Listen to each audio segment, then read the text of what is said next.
স্বপ্ন যদি স্বপ্ন ছেলের কথা থাকি এরকম কথা দেখি নাই সামনে। আচ্ছা, এই ফার্স্ট দেখা আমার লাইফে। ছাগলকাণ্ডের আলোচিত মতিউর রহমান ও তার স্ত্রী গ্রেপ্তার।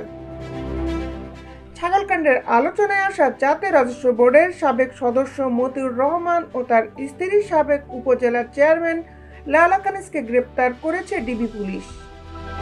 মঙ্গলবার রাতে রাজধানীর বসুন্ধরা আবাসিক এলাকা থেকে তাদের গ্রেপ্তার করা হয় বলে জানান ডিএমপির উপকমিশনার মোহাম্মদ তালেবুর রহমান। তবে কোন মামলায় তাদের গ্রেপ্তার করা হয়েছে তা স্পষ্ট করেননি তিনি। গত বছর ঈদুল আজহার আগে মতিউর রহমানের ছেলে মুশফিকুর রহমান ইফাতের 15 লাখ টাকার একটি ছাগল কেনার ভিডিও সামাজিক যোগাযোগ মাধ্যমে ভাইরাল হয়।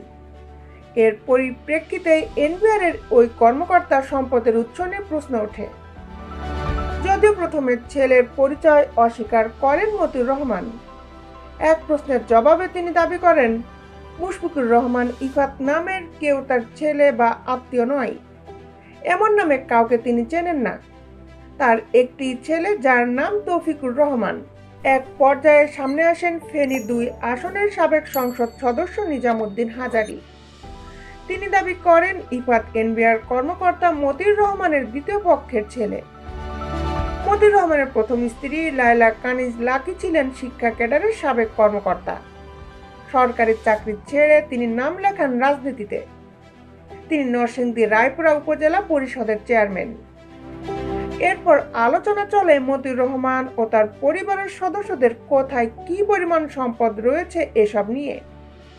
একের পর এক তথ্য বেরিয়ে আসতে থাকে। মতিউর রহমানের বিপুল বিত্ত বৈভবের চাঞ্চল্যকর সব তথ্য।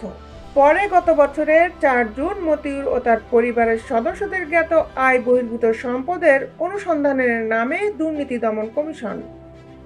অনুসন্ধানে মতিউর ও তার পরিবারের সদস্যদের নামে 65 বিঘা জমি, 8টি ফ্ল্যাট, 2টি রিসর্ট ও পিকনিক স্পট এবং 3টি শিল্প প্রতিষ্ঠানের তথ্য পায় দুদক।